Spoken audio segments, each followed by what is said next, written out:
तुझ व्हावा हे देव तरी हा सुलभ उपाव। अनेकाचे कानी गुणदोष मनाना आणि तुझ व्हावा हे देव तरी हा सुलभ उपाव। वेची हे वचन जेणे राहे समाधान तुझ व्हावा हे देव तरी हा सुलभ उपाव। मस्तक ठेंगणा करी संतांच्या चरणा तुझ व्हावा हे देव तरी हा सुलभ उपाव। तुका म्हणे फार थोडा तरी पर उपकार तुझ व्हावा हे देव तरी हा सुलभ उपाव। समचरण सरोजम चांद्रनीलाबधापम जगन्निहित पाणी मंडन मंडनानां तरं तुलसीमाला कंदनं कंजनेत्रं सुधे धवलहासं विठ्ठलं चिन्तयामि। कलावत्ने ज्योधरार्तावतारं कलांगांगते ज्योतिकामोदिवक्रं खलानेशवादापनोदारदशं समाधिस्थमूर्तिं भजे ज्ञानदेवं। शरण शरण साईनाथा चरणे माता ठेवितो नका पाहू गुणदोष झालो दास पायाचा। जयांचे केलिया स्मरण होय सकळ विज्ञानचे अधिकरण तेची वंदो श्री चरण श्री गुरूंचे ते नमस्कार आता।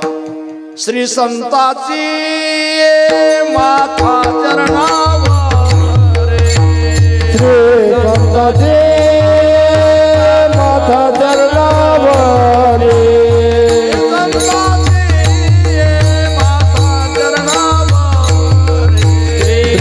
संतांचे माथा चरणावर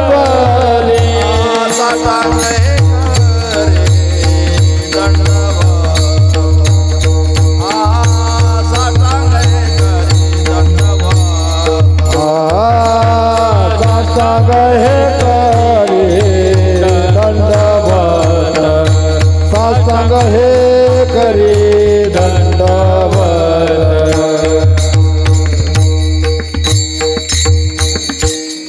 नागेंद्रहाराय त्रिलोचनाय भस्मांगराय महेश्वराय नित्याय शुद्धाय दिगंबराय तस्मै मकाराय नमः शिवाय।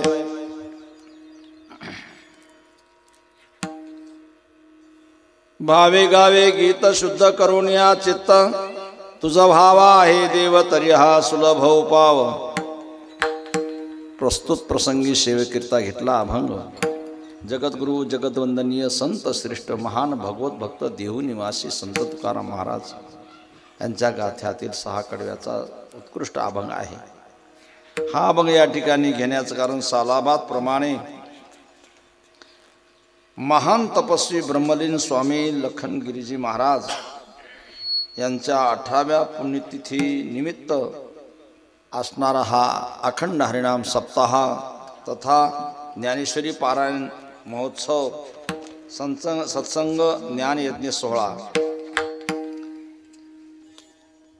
18 वर्षापासून चालत आलेला हा ज्ञान यज्ञ सोहळा ब्रह्मलीन लखनगिरी महाराजांच्या पुण्यतिथी निमित्त याही वर्षी नेमाप्रमाणे हा उत्सव या ठिकाणी होत आहे। चालू वर्षीच्या होत असणाऱ्या या उत्सवातील आजचा 7वा दिवस आहे। 7व्या दिवसाची सेवा माझ्याकडे आली आहे म्हणून मी सेवेकरता घेतला अभंग मस्तक ठेंगणा करी संतांच्या चरणा। सर्व साधना जगामध्ये साधू संतांनी ऋषीमुनींनी शास्त्रांनी वेदांनी सर्वांनी सांगितल्या परंतु त्या साधना सफल होण्याकरता तुकोबारायांनी एक आट घातलेली बाबा हो जोपर्यंत संतांच्या जोपर्यंत संतांच्या चरणावर तुम्ही मस्तक ठेवत नाही म्हणून मस्तक ठेंगणा करी संतांच्या चरणा। संतांच्या चरणावर जोपर्यंत मस्तक ठेवत नाही संत कृपा होत नाही तोपर्यंत ज्याच्या करता तुम्ही आटास केलाय जी इमारत उभी केली आहे ती फळाला येत नाही।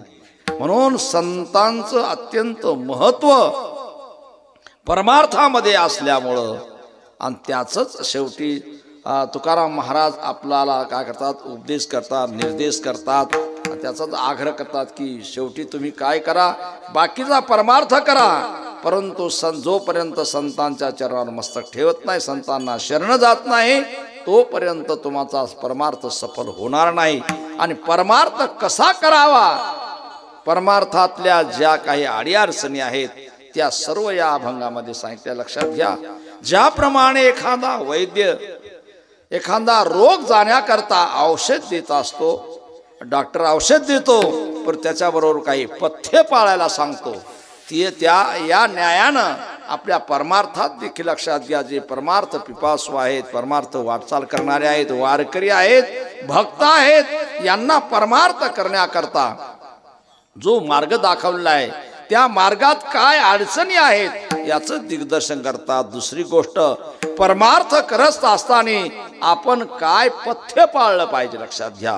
तुकोबारा रेखाने म्हणतात, पथ्य नाम विठोबाचे आणि वाचे न सेवे. लक्षात ठेवा, आपल्या वाचेनं, आपल्या मनानं, आपल्या शरीरानं, आपल्या इंद्रियानं आपण काय केलं पाहिजे आणि काय नाही केलं पाहिजे, अर्थात काय करू नये आणि काय करावं, अशा प्रकारचा सारांश या अभंगामध्ये तुकोबाराने सांगितलाय. आता कशा करता सांगितलं आहे तर लक्षात घ्या, सर्व मानवांचं जीवनाचं सार्थक जर कशात असेल तर भगवत प्राप्तीमध्ये आहे. तुका म्हणे जन्मा आल्याचे सार्थक, विठ्ठलाचे एक देखया, विठ्ठलाचे एक देखया, विठ्ठलाचे एक देखया, विठ्ठलाचे एक देखया. तुका म्हणे जन्मा आल्याचे सार्थक, तुका म्हणे जन्मा आल्याचे सार्थक,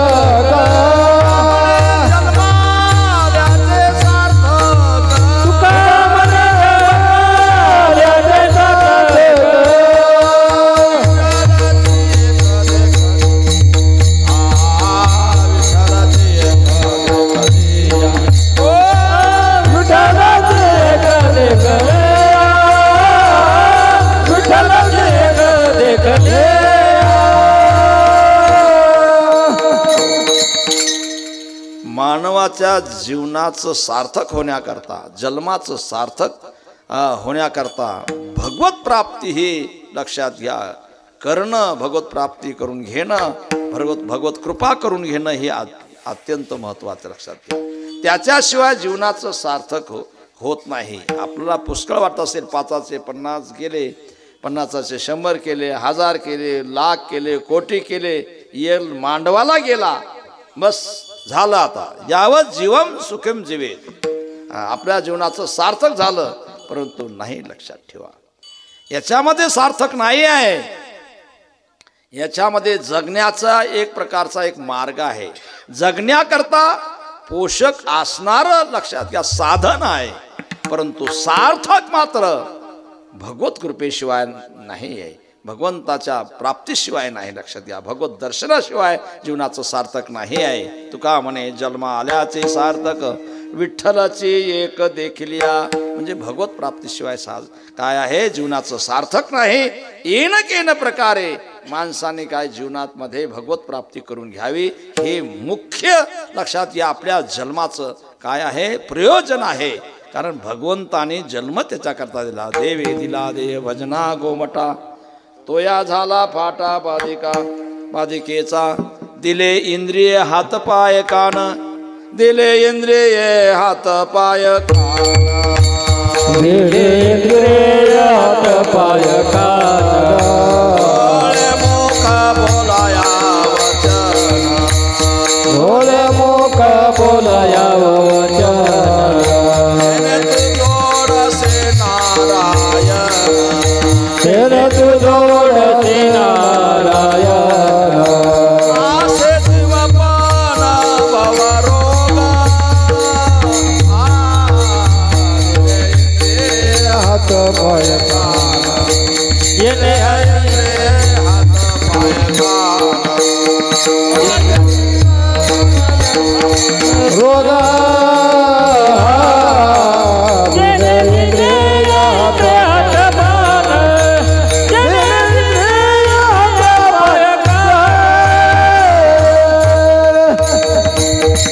दिले इंद्रिय हात पाय कान डोळे मुख बोलाया वचन. भगवंताने आपला इंद्रिय दिलेत, हात दिले, पाय दिले, कान दिले, हाथ दियो पाय दियो, नरतन्वाइसी काया. जिसने जन्म गमाया अपना हित कुछ नहीं किया. लक्षात ठेवा, जर आपलं हित नाही केलं तर लक्षात ठेवा जन्म व्यर्थ गेल्यासारखा आहे.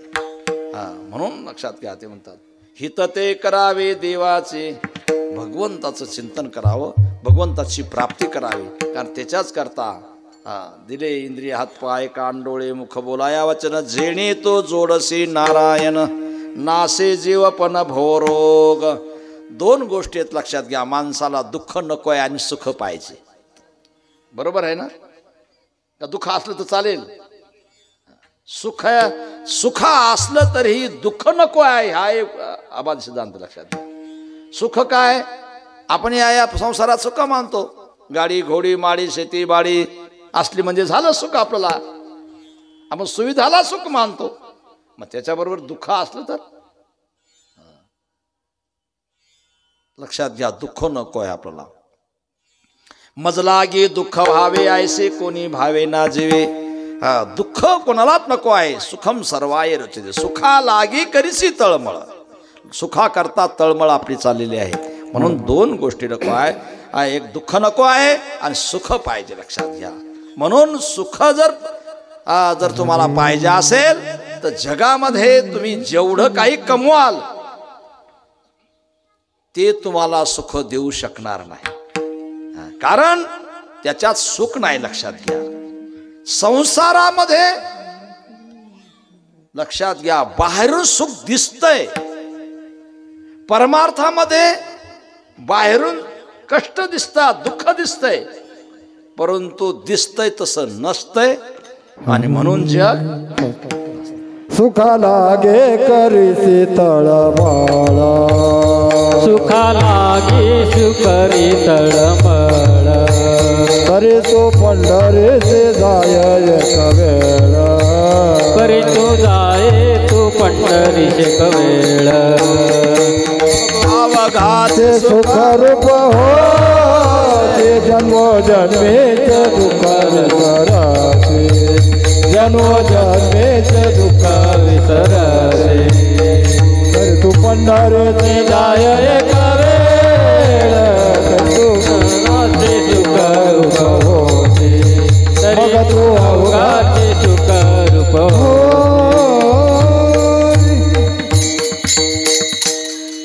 आपल्या कमाईनं आपल्या श्रमाने मिळवलेल्या आर्थिक असणाऱ्या धनातून आपण सुविधा प्राप्त करू शकतो. परंतु संसारातल्या सर्व साधनांनी सर्व सुविधांनी सुख मिळेल सांगता येत नाही. सुविधा होती ना, गाडी असली म्हणजे फिरायला कुठे जाता येईल. गाडी माडी असली म्हणजे आराम करता येईल. शेतीबाडी असली म्हणजे पैसा वगैरे कमवता येईल. व्यवसाय असला तर काय पैसा कमवता येईल, पण सुख कमवता येणार ना. लक्षात घ्या.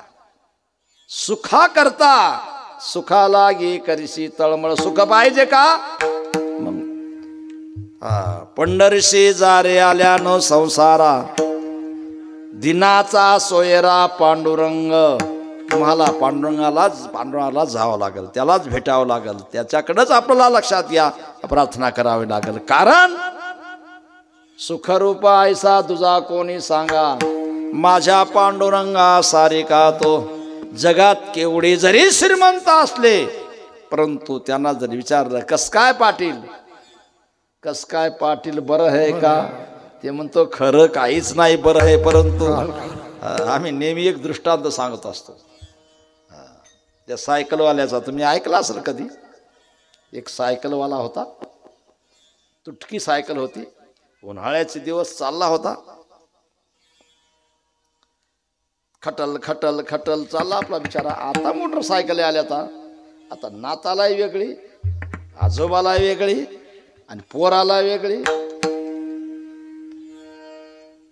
पोरीला वेगळे आणि पत्नीला सुद्धा वेगळी. ते आपल्या खेड्यापड्यात नाही, आणखी काही ना चालवता नसतील. आता शहरात आता हे सर्व झालंय, लक्षात ठेवा. हां, लोक म्हणतात डिझेल पेट्रोल महाग झाले. महाग होईल नाही तर काय होईल? एका घरात 2, 4, 5 गाड्या. आता डिझेल पेट्रोल म्हणजे महाग झालंय. गॅस लय महाग झालाय. गॅस महाग होईल नाही तर काय होईल? पोराचा किचन वेगळा, नाताचा किचन वेगळा, आजोबा आजीचा किचन वेगळा. आता तर आजोबाचा किचनच आहे का नाही कोणाला ठाव. अवघडच परिस्थिती झाली. ठेवली अनंत तैसेची, बस त्यांनी आता ठेवलं तसं राहायचंय. आता एका घरामध्ये 2-2, 3-3 किचन झालेत. म्हणजे किचन असते, स्वयंपाकघर झालेत. 2-2, 4-4 सिलेंडर प्रत्येकाकडे, आमकं टमकं. आणि का बरं महागाई होणार नाही? कारण हे सुविधा वाढल्यात आणि समस्या त्याच्याबरोबर समस्या बी वाढल्यात. आणि जोपर्यंत समस्या सुटत नाही तोपर्यंत सुख नावाची वस्तू मिळणार नाही. सुविधाने सुख नाही मिळत. सुविधाने आपल्याला काय चांगलं जगता येईल. ल्यावे खावे बरे असावे सदैव. ल्यायला मिळेल, खायला मिळेल, राहायला मिळेल, मजा मारायला मिळेल, पण सुख नाही मिळणार. लक्षात घ्या. या संसारातल्या जेवढ्या वस्तू आहेत त्यांच्यात सुख देण्याचं सामर्थ्य नाही. सुख फक्त एक परमात्मा देऊ शकतो. का? तो सुखरूप आहे म्हणून. सुखरूप आहेचा दुजा कोण सांगा? माझ्या पांडुरंगा सारखा पांडुरंग परमात्मा फक्त सुखरूप आहे म्हणून तो सुख देऊ शकतो. ह्या सुविधा सुख देऊ शकत नाही.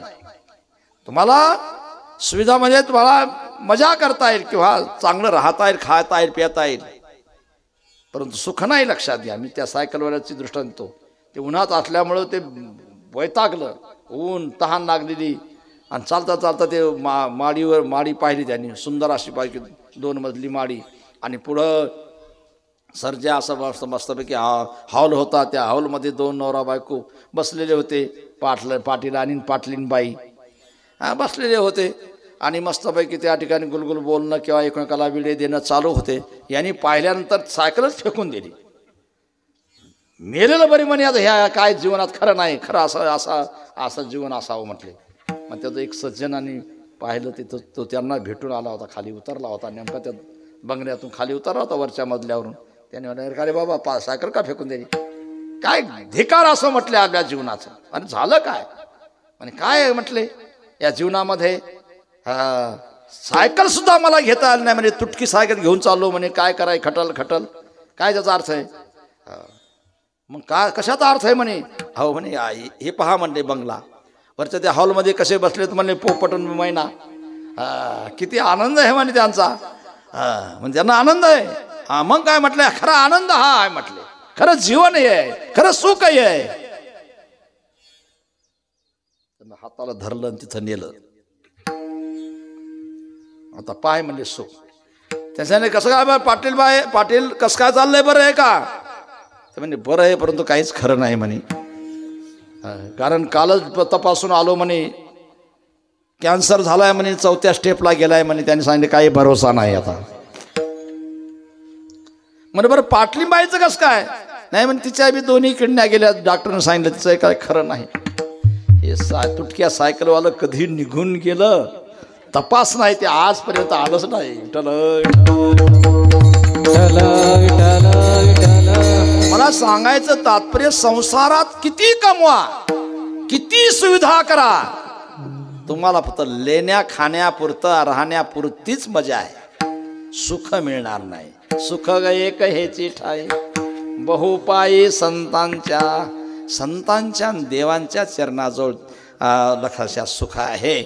म्हणून परमार्थामध्ये संतांना शरण गेलं पाहिजे, देवाची प्राप्ती केली पाहिजे. अशा प्रकारचा सिद्धांत साधू संतांनी सांगितला आहे. म्हणून अशा याच न्यायानं एक साधक तुकोबारायाकडे आला आणि तुकोबारायांना मस्तक हे पायावरी या वारकरी संतांच्या, त्यांनी चरणावर मस्तक ठेवलं आणि सांगितलं की महाराज तुमच्या कीर्तनातून मला फार बोध झाला म्हटले. म्हणजे काय झालं? तुम्ही सांगितलं की तुका म्हणे जन्म आल्याचे सार्थक, विठ्ठलची एक भगवत प्राप्ती झाल्याशिवाय जन्माचं सार्थक नाही आणि सुखही नाही म्हटले. म्हणून मी ठरवलं की या जीवनामध्ये देवाची प्राप्ती करायची म्हटले. मला देवाच्या प्राप्तीचा उपाय सांगा, देवाच्या भेटीचा उपाय सांगा, मला काहीतरी उपाय सांगा. त्यावेळेला तुकाराम महाराजांनी अभंगाच्या प्रथम चरणात सांगितले, भावे गावे गीत, भावे गावे गीत, भावे गावे गीत, भावे गावे गीत, शुद्ध करो निया चित्त, शुद्ध करो निया चित्त, तुझ आहे देव, तुझा बाबा आहे देव, शुद्ध करो निया चित्त, शुद्ध करो निया चित्त, आहे देवा, आहे देवा. म्हणून अशा प्रकारे भगवत प्राप्तीचा उपाय त्या साधकाने तुमच्या आमच्या साऱ्या भाविकांनी विचारल्यानंतर तुकाराम महाराजांनी त्याला सांगितले, बाबा या कलियुगामध्ये एक सोपा उपाय सांगतो तुला भगवत प्राप्तीचा किंवा सुखाचा. भगवत प्राप्तीचा एक उपाय सांगतो म्हटले, ते म्हणजे कलव हरी कीर्तना, कलियुगी उद्धार हरीच्या. सोपा उपाय सांगतो म्हटले, भगवंताचं नामस्मरण करण. तुम्ही म्हणाल मग भगवंताचं नामस्मरण केलं तर भगवंत प्राप्त होईल, यात काय संशय, याच्यात काही संशय नाही. लक्षात घ्या, अनन्या चिंतयन्तो माम ये जना पर्युपासिजे तेषाभियुक्ता नाम योगक्षेमम. जो माझं होय अनन्य शरण, जो शरण आलेला आहे माझे भक्त गाती तेथे नारदामे. अरे भगवान जिथं नामस्मरण चालू आहे तिथं भगवान असतो म्हटले. भगवंताचं नाम घेतलं की भगवान तिथं होऊन येतो.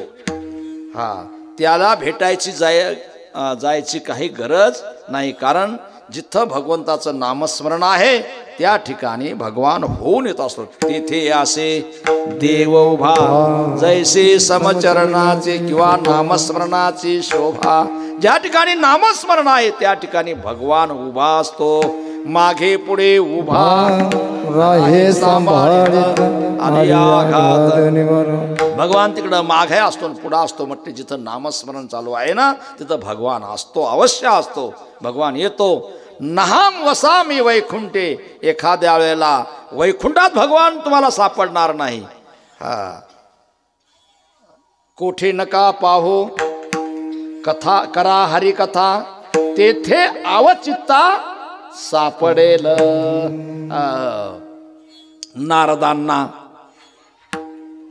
नारदाने भगवंताला विचारलं, भगवान तुमच्या प्राप्तीशिवाय सुखही नाही सार्थकही नाही, नेमकं तुम्ही कुठं सापडसाल? कुठं जर आम्ही वैकुंठात गेलो तर कोणी म्हणतात तिकडे गेले, कोणी म्हणतात तिकडे गेलो तर म्हणतात तिकडे भगवान तिकडे गेला. आता कुठं फिरत बसायचं, तुम्हाला कुठं पाहायचं कुठं म्हटले. तुमचं तर एका ठिकाणी नसतेच. कधी वैकुंठात, कधी तर अमक्या ठिकाणी, अमक्या ठिकाणी तर कैलासात, तर कधी काय काय, नेमकं ठिकाण तुमचं सांगा. तर नारदाला भगवंताने सांगितले की नारदा माझं ठिकाण एकच आहे म्हटले. मी वैकुंठात काय वेळा तुला भेटणार नाही. नहाम वसामी वैकुंठे. मी वैकुंठात भेटेल सांगता येणार नाही. योगिनाम हृदयेरो. एखादा तू म्हणशील की योग्यांनी विठ्ठल बंदी खाना केला आत विठ्ठल कोंडीला. तू म्हणशील एखादबार योग्यांच्या हृदयात तुम्ही सापडाल. योगिना हृदयेरो. मी योग्यांच्या हृदयात सुद्धा मी काही वेळा सापडणार नाही. नहाम वसामी वैकुंठे योगिनार रो यत भक्ता. मग सापडाल कोठा? यत भक्ता यत्र गायंती तत्र तिष्ठामि नारद. ज्या ठिकाणी माझे भक्त गातात, माझे भक्त गाती तेथे, नारदा मी उभा तेथे, त्या ठिकाणी मी असतो म्हटले, उभा असतो. म्हणून मला कुठे नका पाहो, करा हाती हरिकथा. तुम्ही हरिकथा करा, भगवंताचं चिंतन करा, नामस्मरण करा, तेथे आवचित्ता सापडेल भगवान, तिथं तुम्हाला सापडेल. म्हणून नामस्मरण करणाऱ्या जवळ भगवान असतो. म्हणून तुकोबारा आहे त्या साधकाला, त्या भक्तांना सांगतात की बाबा रे, तुम्ही भगवंताचं नामस्मरण करा. भावे गावे गीत शुद्ध करून या चित्त. तुम्हाला याच्यात नामस्मरण आलं नाही या अभंगामध्ये. गीत म्हटले बाबा, गीत तर लक्षात ठेवा. गीत हा शब्द गाण्याला म्हटलेला आहे. तर मग गीत हा शब्द सुद्धा नामस्मरण करण्याला सुद्धा गीत आहे. कारण काय नामस्मरण सुद्धा गीत म्हटलेलं आहे का प्रमाण पाठ. गीती गोड लागे गाता, गीती गोड लागे गाता, गीती गोड लागे गाता, गीती गोड लागे गाता, गीती गोड लागे गाता, गीती गोड लागे गाता, गीती. भगवंताच्या नामस्मरण करण्याला सुद्धा गीतच म्हटले, लक्षात घ्या. म्हणून ते म्हणतात की बात गीत म्हणजे भगवंताचं नामस्मरण. गीत म्हणजे गाणं नाही, लक्षात ठेवा. हे जे गाणं वगैरे आहेत ना, हे गायन नाही. गीत म्हणजे भगवंताचं नामस्मरण करणं. परंतु ते गीत भगवंताचं नामस्मरण कसं गायचं, तर भावनेनं गायचं, श्रद्धेनं गायचं. कारण परमार्थामध्ये भाव हा महत्त्वाचा, लक्षात घ्या. भावेनं विद्यते देवा, भावनेनं लक्षात घ्या भगवान प्राप्त होतो. भाव नाही तर लक्षात घ्या देव प्राप्त होणार नाही, लक्षात घ्या. म्हणून भावे विन भक्ती, भक्ती विन मुक्ती, बोले विन शक्ती बोलू नये. भावाशिवाय भक्ती होत नाही आणि भक्तीशिवाय मुक्ती म्हणजे भगवान प्राप्त होत नाही. म्हणून भाव हा अत्यंत महत्त्वाचा, लक्षात घ्या. भगवंताला सर्व काही प्राप्त होईल, पण तो देव भावाचा भुकेला हाचे दुष्काळ तयाला. हाच दुष्काळ, त्याला भाव पाहिजे, लक्षात घ्या. भाव जर नसेल तर परमार्थ नाही, लक्षात ठेवा. म्हणून भाव हा अत्यंत महत्त्वाचा आहे. म्हणून तुकोबारा म्हणतात की भावनेनं तुम्ही गीत गा, म्हणजे भावनेनं भगवंताचं नामस्मरण करा, लक्षात ठेवा. भगवंताचं नामस्मरण भावनेनं केलं आणि मग म्हटले भावनेनं नामस्मरण करण्याकरता काय करावं लागेल, तर तुमचं चित्त शुद्ध करा. कारण चित्त शुद्ध जर झालं, चित्त शुद्ध तरी शत्रु मित्र होते, व्याघ्र न खाते सरपतया. शुद्ध चित्तामध्ये भाव निर्माण होत असतो. आम्ही परमार्थ करतो, सर्व काही करतो, पण भावच निर्माण होत नाही. याचं कारण का, आमचं चित्त शुद्ध नसते. चित्त शुद्ध नसताना तुम्ही कोणती क्रिया करा, लक्षात घ्या, त्या ठिकाणी भाव निर्माण होत नाही. भाव याचा अर्थ प्रेम निर्माण होत नाही, लक्षात घ्या. देवाबद्दल, संताबद्दल जे प्रेम आहे ना, ते प्रेम निर्माण होत नाही. आणि प्रेम निर्माण न झाल्यामुळं आपल्याला आनंद सुख वाटत नाही, लक्षात घ्या. जोपर्यंत अंतकरणामध्ये देवाबद्दल, संताबद्दल प्रेम निर्माण होत नाही, तोपर्यंत सुख प्राप्त होत नाही. कारण संताबद्दल असणारं जे प्रेम आहे, देवाबद्दल असणारं प्रेम आहे, ते प्रेम तुम्हाला सुख देत आहे, लक्षात घ्या. प्रेम सुख देई, प्रेम सुख देई, प्रेमाविन नाही समाधान. प्रत्येकाला समाधान पाहिजे, सुख पाहिजे, त्याच्याकरता आपल्या अंतकरणात प्रेम पाहिजे, लक्षात घ्या. देवाबद्दल, संताबद्दल प्रेम पाहिजे. आणि ते प्रेम निर्माण होण्याकरता देवाचं नामस्मरण भावनेनं आपण घेतलं पाहिजे. विठ्ठल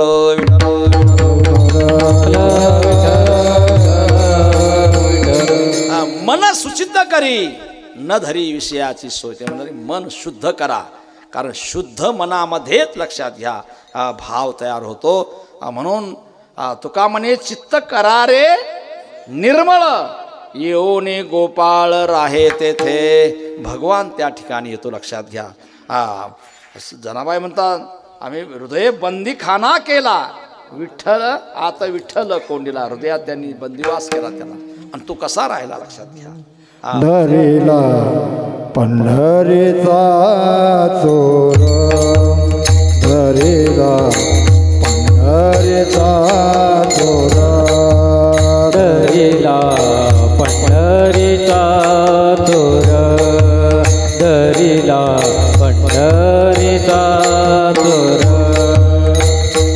गळा बांधुनिया दोर गळा बांधुनिया दोर गळा बांधुनिया दोर गळा बांधुनिया दोर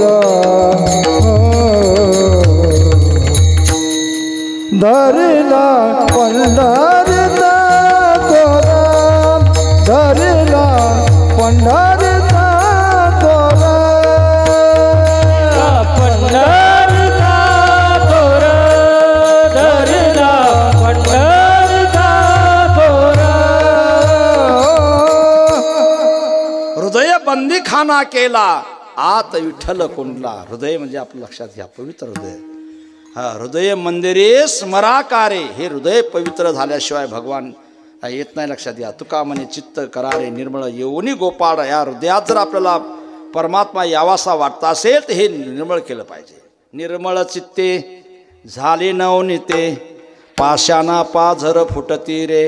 आपलं अंतकरण जर पवित्र झालं तर भगवान त्या हृदयात येऊन राहतो. लक्षात ठेवा.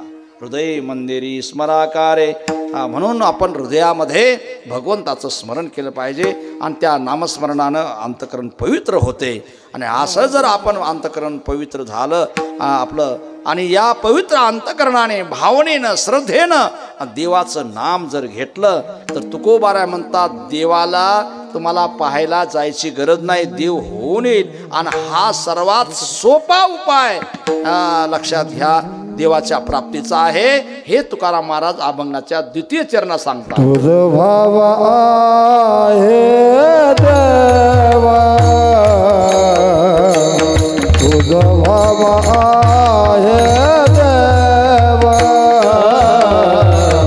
तुझ भावा आहे देव आहे देव तुझ भावा हे देव तरी हा सुलभ उपाय तरी हा सुलभ उपाय तुझ भाव आहे देवा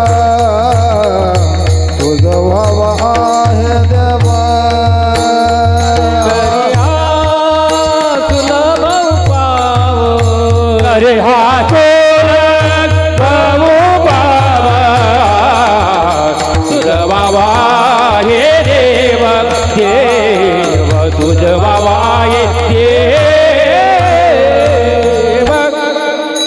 तुकोबारा म्हणतात तरी हा सुलभ उपाव. हा सोपा उपाय आहे. तुझा बाबा हे देव तरी हा सुलभ उपाव. त्या साधकाला तुकोबारा उपदेश करतात बाबा रे तुला देवाची प्राप्ती पाहिजे का तर मग तुला हा सोपा उपाय आहे. तुझा बाबा हे देव तरी हा सुलभ उपाव कोणता भावे गावे गीत शुद्ध करून या चित्त. शुद्ध चित्ताने म्हटले भगवंताचं भावनेनं गीत गा म्हणजे नामस्मरण कर म्हणजे तुला हा भगवान प्राप्त होईल. हा सोपा उपाय आहे. म्हणजे महाराज आणखी काय करू म्हणजे आणखी काय करायचं ते महाराज अभंगाच्या तिसऱ्या चरणात सांगतात. अनेकांच काने अनेकांच काने अनेकांच काने अनेकांच काने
तरी हा सुलभ उपाय हा सोपा उपाय सांगतात.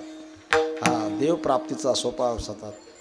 देवाचं नामस्मरण केलं की मग भगवान प्राप्त होतो, कारण नाम नामीचा अभेद आहे.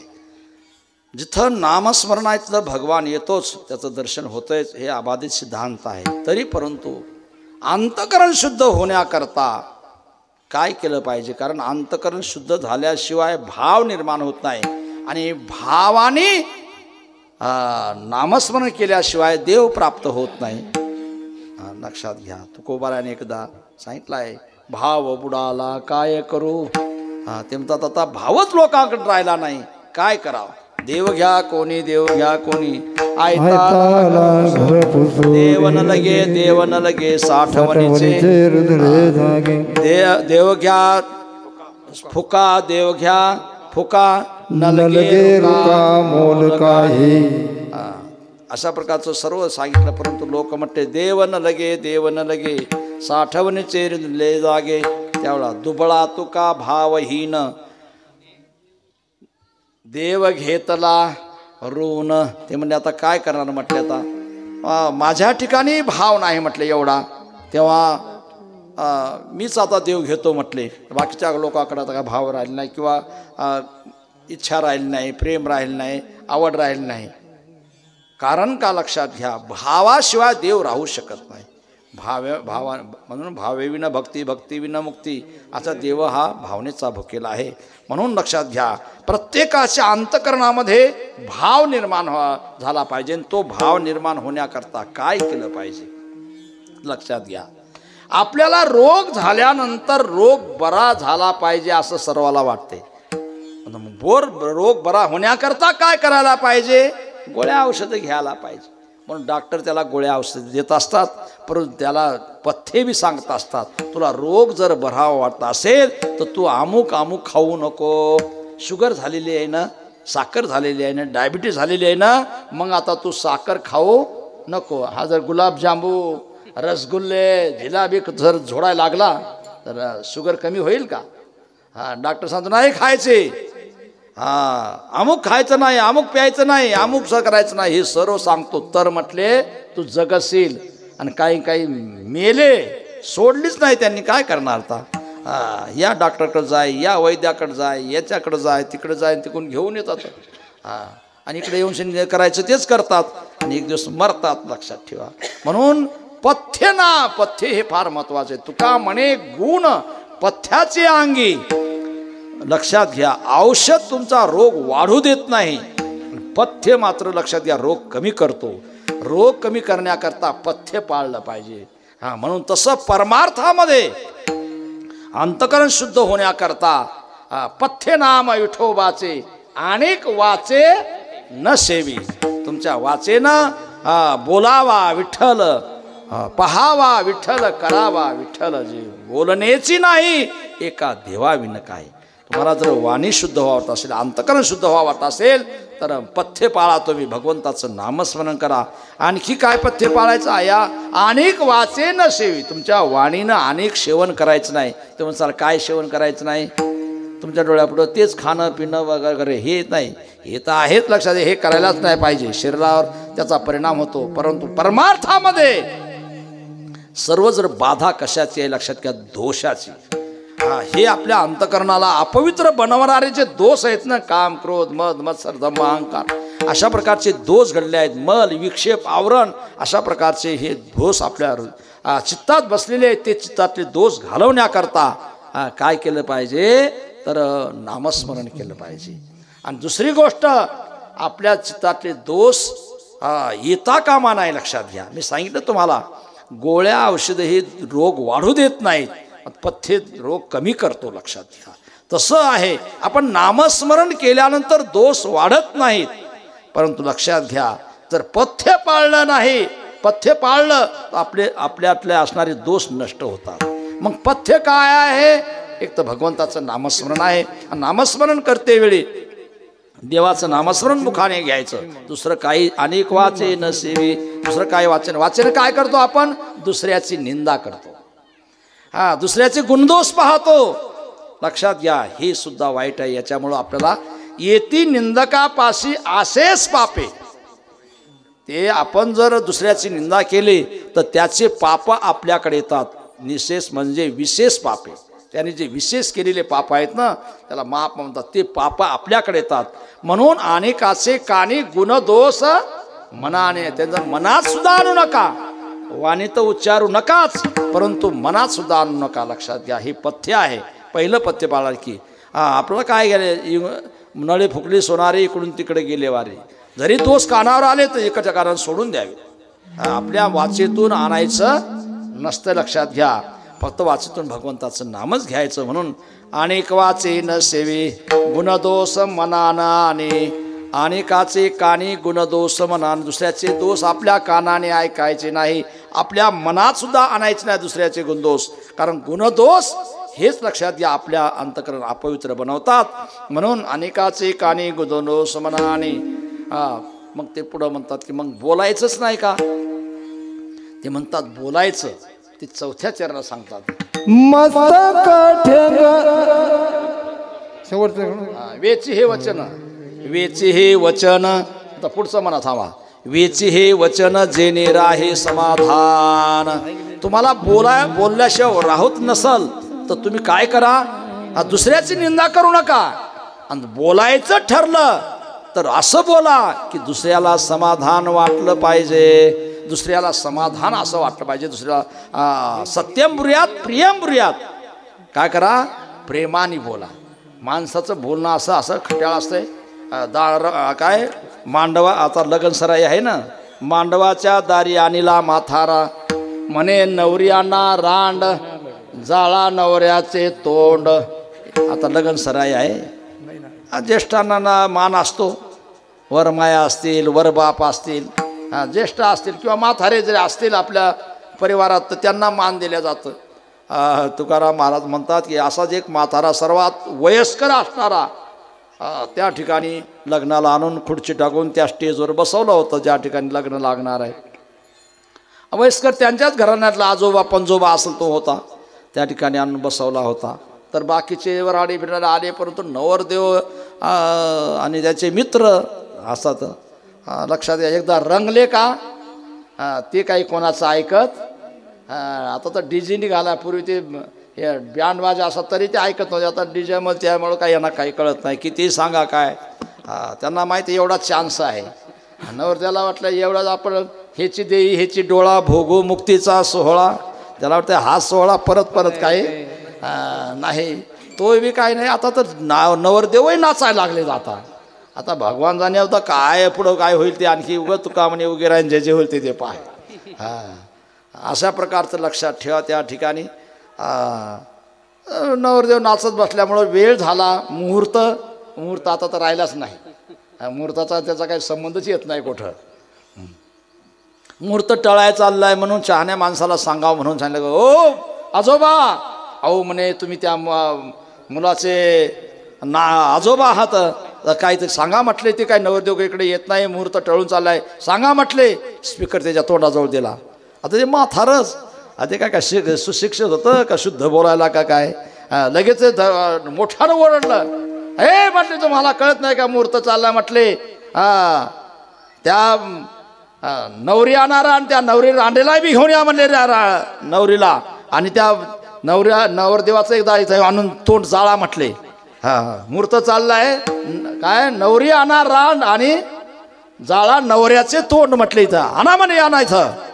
आता असं बोलल्यावर ते चांगलं आहे का, शुभ मंगल सावधान पवित्र असं आहे, मंगल आहे ते. असं बोलायचं लक्षात घ्या, असं नाही. वेची हे वचन जेणे राहे समाधान. सत्यम ब्रूयात प्रियम ब्रूयात. सत्य असलं तरी परंतु प्रेमाने बोलण्याचा प्रयत्न करावा. कारण प्रेम हेच वशीकरण आहे. लक्षात घ्या, तुम्ही प्रेमाने बोलला तर कोणीही वश झाल्याशिवाय राहत नाही. म्हणून प्रेमाने बोलायला पाहिजे. वेची हे वचन जेणे राहे समाधान. समाधान होईल अशा प्रकारचं बोलायचं. असं जर बोलले तर तुमच्या वाणीत दोष येणार नाही, चित्त शुद्ध होईल आणि तुम्हाला भगवान प्राप्त होईल. कारण शुद्ध चित्ताने जर तुम्ही देवाचं नाव घेतलं तर भगवान निश्चित प्राप्त होईल. तेव्हा म्हणजे महाराज आणखी काय, आणखी एक उपाय म्हटले. हे जर बाकीचं काही नाही झालं तर एक मात्र जालीन उपाय आहे. कारण सुख एक हेची ठाये बहुपायी संतांच्या. संतांच्या ठिकाणी म्हटले सुख आहे म्हटले, आणि संतांच्या संगतीमध्ये भगवान राहतो. मागे पुढे उभा राय सांग. म्हणून तुम्ही काय करा, संतांना शरण जा. जर संतांनी कृपा केली तर मग मात्र तुम्हाला भगवत प्राप्ती होते. दुसरे उपाय नाही झाले तरी संतांची कृपा निश्चित तुम्हाला भगवत प्राप्ती करून देईल. हे तुकाराम महाराज 5व्या चरणामध्ये सांगतात. वचन मस्तक ठेंगना मस्तक ठेंगना मस्तक ठेंगना मस्तक ठेंगना मस्तक ठेंगना टेंगना मस्तक टेंगना करे संताचा चरणा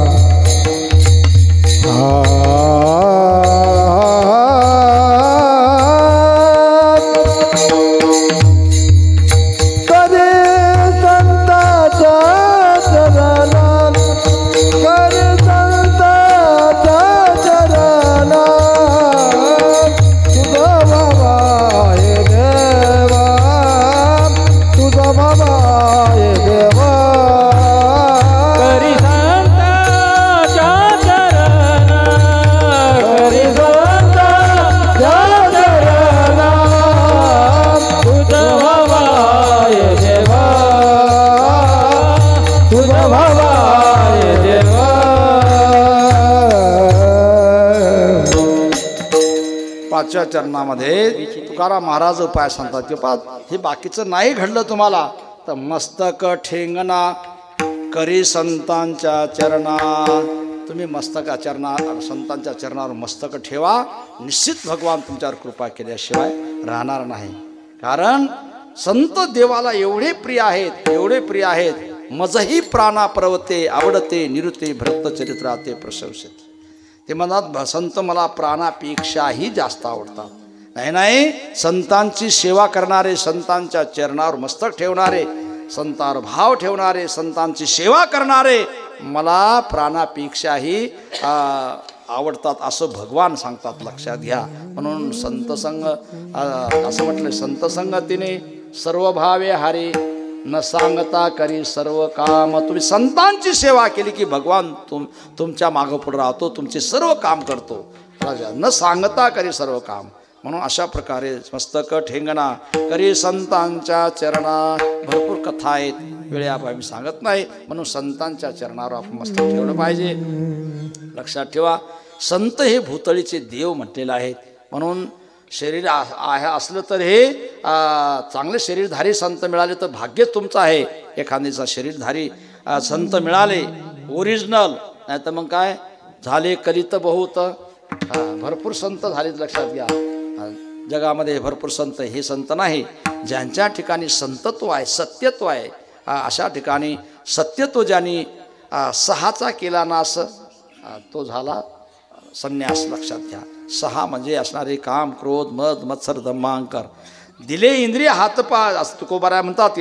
इंद्रियाचे धनी आम्ही झालो ज्यांनी इंद्रियांना आपल्या कंट्रोल केले. अशा प्रकारचे जे काही संत आहेत, तुकोबाराय आदी करून सारखे, लखनगिरी महाराज सारखे अशा महापुरुषांच्या चरणावर जर मस्तक ठेवलं तर लक्षात घ्या, संत चरण रज लागता सहज वासनेचे बीज जळून जाय. मग राम नामे उपजयावडी सुख घडोघडी वाढू लागे. कंठी प्रेम दाटे नैनी निर्लोटे हृदय प्रगटे रामरूप. तुका म्हणे साधन सुलभ गोमटे परिउपस्थिते पूर्व पुण्य. हे सर्व गोष्टी संतांच्या चरणी होतात. लक्षात घ्या, संतांचे चरण लागले तर तुमचं अंतकरण पवित्र होते, चित्त शुद्ध होते, भाव निर्माण होऊन त्या भावामध्ये तुम्हाला नामस्मरण आपोआप होते. लक्षात घ्या. म्हणून ते म्हणतात की बाकीचं नाही जमलं तर संतांच्या चरणावर जा, मस्तक ठेवा आणि लक्षात घ्या त्यांच्या चरणाची धूळ लावा, तुमचं काम होईल. म्हणून मस्तक ठेंगणा करी संतांच्या चरणा. तर म्हणे आणखी काय आहे? आणखी एक उपाय सांगतो म्हटले, जगामध्ये सुख हे पुण्याचं फळ आहे आणि दुःख हे पापाचं फळ आहे. आणि पुण्य जर असेल तर तुम्हाला सरळ समृद्धी मिळते, सर्व काही सऱ्या तुमच्या इच्छा पूर्ण होतात, सुख समाधान शांती सर्व काही प्राप्त होते, सुविधा प्राप्त होतात, संतती संपत्ती सर्व काय म्हणते पुण्यानं. म्हणून पुण्य निर्माण करा, पुण्य प्राप्त करा. अशा प्रकारचं होते. म्हणजे महाराज कोणतं पुण्य निर्माण करावं? तर पुण्य अनेक प्रकारचे, एक सकाम आणि काय आहे निष्काम, दोन प्रकारचे पुण्य आहेत, लक्षात ठेवा. एक उपकाराने केलेलं पुण्य जे आहे ना ते सकाम पुण्य आहे आणि परोपकाराने केलेले ते पण निष्काम पुण्य आहे, लक्षात घ्या. आणि निष्काम पुण्य जर आपण केलं तर भगवान म्हणतात की माते जेने जे पाविजे ते शुद्ध पुण्य. परोपकाराने काय होते लक्षात ठेवा, शुद्ध पुण्य निर्माण होत असते आणि शुद्ध पुण्याने भगवान म्हणतात मी त्याला प्राप्त होतो. आणि म्हणून भगवान प्राप्त झाल्यानंतर सर्व काही प्राप्त झाल्यासारखं आहे. म्हणून तुकाराम महाराज शेवटच्या चरणात सांगतात की बाबा रे इतर पुण्य नाही की चालेल, मग परोपकाराचं पुण्य मात्र अवश्य करा. तुका म्हणे फार थोडा तरी परोपकार. तुका म्हणे फार, तुका म्हणे फार, तुका म्हणे फार, तुका म्हणे फार, तुका म्हणे फार, तुका म्हणे फार, तुका म्हणे फार, तुका म्हणे फार, तुका म्हणे फार, तुका म्हणे फार, तुका म्हणे फार, तुका म्हणे फार, तुका म्हणे फार, तुका म्हणे फार, तुका म्हणे फार, तुका म्हणे फार. थोडा तरी परी उपकार, थोडा तरी परी उपकार, परी उपकार. उजवावा गे, उजवावा गे, उजवावा देवा. थोडा तरी करी उपकार.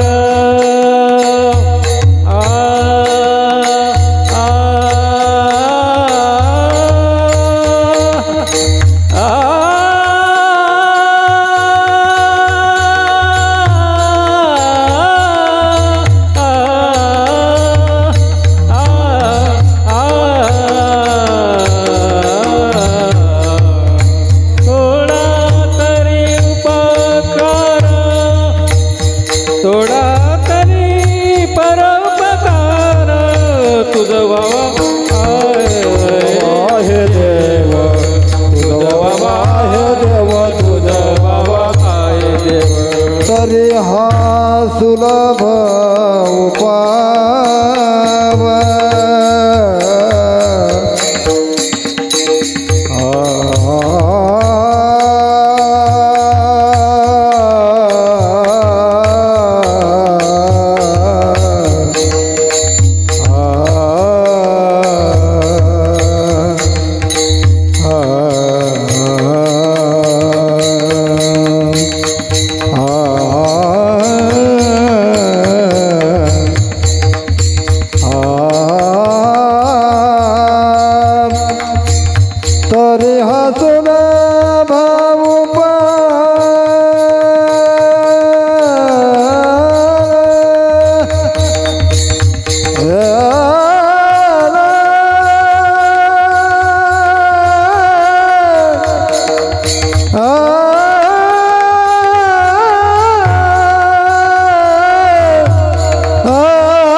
सुलभ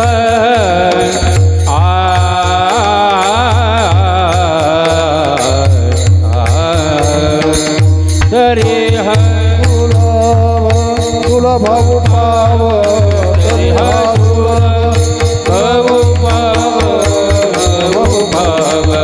तुझा बाबा हे देव तुझा बाबा हे देव तुझा बाबा हे देव तुझा बाबा हे देव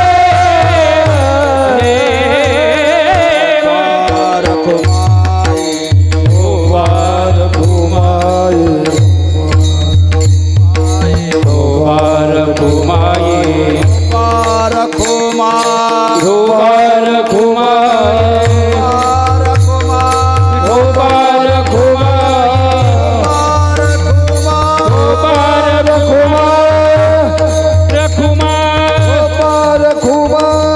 वार